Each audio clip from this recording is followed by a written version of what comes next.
ಇವತ್ತು ನನ್ನ ಬದಲಿಗೆ ನನ್ನ ಮಗ ನಿಮ್ಮೆಲ್ಲರಿಗೂ ಈ ವ್ಲಾಗ್ ವಿಡಿಯೋಗೆ ವೆಲ್ಕಮ್ ಮಾಡ್ತಾ ಇದ್ದಾನೆ. ಎಲ್ಲರಿಗೂ ನಮಸ್ಕಾರ. ವಿಡಿಯೋನ ಕೊನೆ ತನಕ ನೋಡಿ.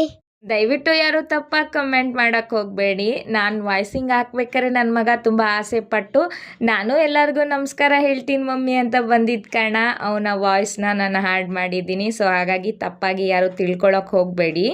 ಮಾಮೂಲಿ ಭಾನುವಾರ ಅಂದರೆ ಸಾಯಂಕಾಲ ಟೈಮಲ್ಲಿ ನಾನ್ ವೆಜ್ಜು ಏನಾದರೂ ಸ್ಪೆಷಲ್ ಐಟಮ್ ಇರುತ್ತೆ.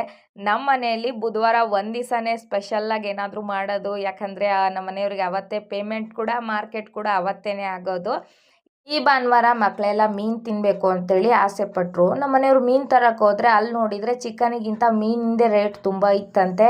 ಹಾಗಾಗಿ ಚಿಕನ್ನು 280 ರೂಪಾಯಿ ಕೊಟ್ಬಿಟ್ಟು ತೊಗೊಂಡು ಬಂದರು ಅಂತೆ. ನಿಮ್ಮ ಊರಲ್ಲೆಲ್ಲ ಚಿಕನ್ ಎಷ್ಟು ರೇಟು ಅಂತ ಹೇಳ್ಬಿಟ್ಟು ಕಮೆಂಟ್ ಮಾಡಿ. ನಾವೆಲ್ಲ ಅಡುಗೆಗೆ ಹೋಗೋಕ್ಕೆ ಮುಂಚೆ ಎಲ್ಲ ಐಟಮ್ಗಳನ್ನ ಜೋಡಿಸ್ಕೊಳ್ತೀವಿ. ಇವತ್ತಿನ ಅಡುಗೆ ನಮ್ಮ ಮನೆಯವ್ರದ್ದು.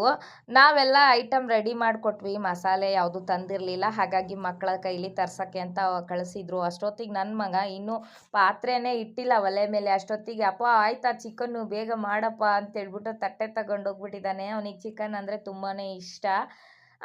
ಅವನ ಹತ್ರ ಮಾತಾಡಿಕೊಂಡು ನಮ್ಮನೆಯವರು ಹಾಕಿದ್ದಿದ್ದು ಬಿರಿಯಾನಿ ಎಲೆ, ಚಕ್ಕೆ, ಲವಂಗ ಎಲ್ಲ ಸುಟ್ಟಾಕ್ಬಿಟ್ಟಿದ್ದಾರೆ. ಆದ್ರೂ ಅದಕ್ಕೆ ಸ್ವಲ್ಪ ಈರುಳ್ಳಿ ಮತ್ತು ಹಸಿರು ಮೆಣಸಿನ್ಕಾಯಿ ಹಾಕಿ ಫ್ರೈ ಮಾಡಿಕೊಂಡು ಒಣಗಿದ ಮೆಣಸಿನ್ಕಾಯಿ, ಶುಂಠಿ, ಬೆಳ್ಳುಳ್ಳಿ, ಜೀರಿಗೆ, ಕಾಳುಮೆಣಸು ಎಲ್ಲ ರುಬ್ಕೊಂಡಿದ್ದು ಪೇಸ್ಟ್ ಹಾಕಿ ಫ್ರೈ ಮಾಡ್ತಾಯಿದ್ರು. ಅಷ್ಟೊತ್ತಿಗೆ ಮಕ್ಕಳು ಕೂಡ ಗರಂ ಮಸಾಲೆ ಮತ್ತು ಚಿಕನ್ ಮಸಾಲೆ ತೊಗೊಬಂದರು. ಸಾಲದೇ ಇದ್ದಿದ್ದಕ್ಕೆ ಅವರಿಗೆ ಲಂಚ ಪ್ರಕಾರ 2 ಕುರ್ಕುರೇನು ತೊಗೊಬಂದಿದ್ದಾರೆ. ನಾವು ಹಾಗೆ ಚಿಕ್ಕವರಿದ್ದಾಗ ಯಾರಾರ ₹1 ₹2 ಕೊಟ್ಟರೆ ಸಾಕು, ಒಳ್ಳೆ ಹಬ್ಬ ಆಗ್ತಿತ್ತು. ಅಂಗಡಿಗೆ ಮೊದಲು ಹೋಗ್ತೀವಿ ಅಂತ ರೆಡಿಯಾಗಿ ನಿಂತ್ಕೊಬಿಡ್ತಾ ಇದ್ವಿ. ಶುಂಠಿ ಬೆಳ್ಳುಳ್ಳಿ ಎಲ್ಲ ಚೆನ್ನಾಗಿ ಎಣ್ಣೆಯಲ್ಲಿ ಫ್ರೈ ಆದಮೇಲೆ ತೊಳೆದಿಟ್ಕೊಂಡಿರೋವಂಥ ಚಿಕನ್ನ ಮತ್ತು ಸಣ್ಣಗೆ ಹೆಚ್ಚಿಟ್ಕೊಂಡಿರೋವಂಥ ಟಮಾಟೆ ಹಾಗೆ ರುಚಿಗೆ ತಕ್ಕಷ್ಟು ಉಪ್ಪನ್ನು ಹಾಕಿ ಸ್ವಲ್ಪ ಹೊತ್ತು ಸ್ಲೋ ಕಾವ್ನಲ್ಲಿ ತಟ್ಟೆ ಮುಚ್ಚಿ ಬೇಯಿಸಿದರೆ ಅದೇ ಲೈಟಾಗೆ ನೀರು ಬಿಟ್ಕೊಳ್ಳುತ್ತೆ. ಅದಕ್ಕೆ ಸ್ವಲ್ಪ ಧನಿಯಾ ಪೌಡ್ರು ಮತ್ತು ಖಾರ ಪುಡಿ, ಅರಿಶಿನ ಪುಡಿ ಮತ್ತು ಗರಂ ಮಸಾಲೆ ಎಲ್ಲ ಮಸಾಲೆ ಪೌಡ್ರುಗಳನ್ನ ಹಾಕಿ ಮಸಾಲೆ ಎಲ್ಲ ಚೆನ್ನಾಗಿ ಫ್ರೈ ಆಗೋ ತನಕ ಬಿಟ್ಟು ಆಮೇಲೆ ಅದಕ್ಕೆ ರುಬ್ಬಿಟ್ಕೊಂಡಿರೋವಂಥ ತೆಂಗಿನಕಾಯಿ ಪೇಸ್ಟು ಹಾಗೆ ಆ ತೆಂಗಿನಕಾಯಿನ ರುಬ್ಬಿರೋವಂಥ ಮಿಕ್ಸಿ ನೀರನ್ನ ಸ್ವಲ್ಪ ಹಾಕ್ಬಿಟ್ಟು ಅದನ್ನು ಒಂದು 5 ನಿಮಿಷ ಚೆನ್ನಾಗಿ ಕುದಿಸಿದ್ರು. ನಮ್ಮ ಮನೆಯಲ್ಲಿ ನಾನ್ ವೆಜ್ ಐಟಮ್ ಎಲ್ಲ ನಮ್ಮ ಮನೆಯವರು ಮತ್ತು ಅಮ್ಮ ತುಂಬ ಸಖತ್ತಾಗಿ ಟೇಸ್ಟಾಗಿ ಮಾಡ್ತಾರೆ. ನಾನು ಅವ್ರು ಯಾವ ಥರ ಮಾಡ್ತಾರೋ ಅದೇ ಥರ ನಾನು ಮಾಡೋಕ್ಕೆ ಟ್ರೈ ಮಾಡ್ತೀನಿ. ಆದರೆ ನನ್ನ ಕೈ ರುಚಿ ಆ ಥರ ಬರೋದೇ ಇಲ್ಲ.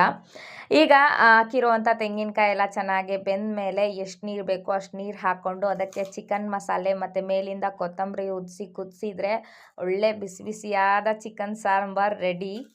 ನೀವು ನಿಮ್ಮ ಹಸ್ಬೆಂಡ್ನ ಕೈ ರುಚಿನ ಟೇಸ್ಟ್ ಮಾಡಿದ್ದೀರಾ ಅಂದರೆ ಎಸ್ ಅಂತ ಕಮೆಂಟ್ ಮಾಡಿ. ಸಿಗೋಣ ಮತ್ತೊಂದು ಮುಂದಿನ ಹೊಸ ವ್ಲಾಗ್ನೊಂದಿಗೆ. ಅಲ್ಲಿ ತನಕ ಎಲ್ಲರಿಗೂ ಧನ್ಯವಾದಗಳು.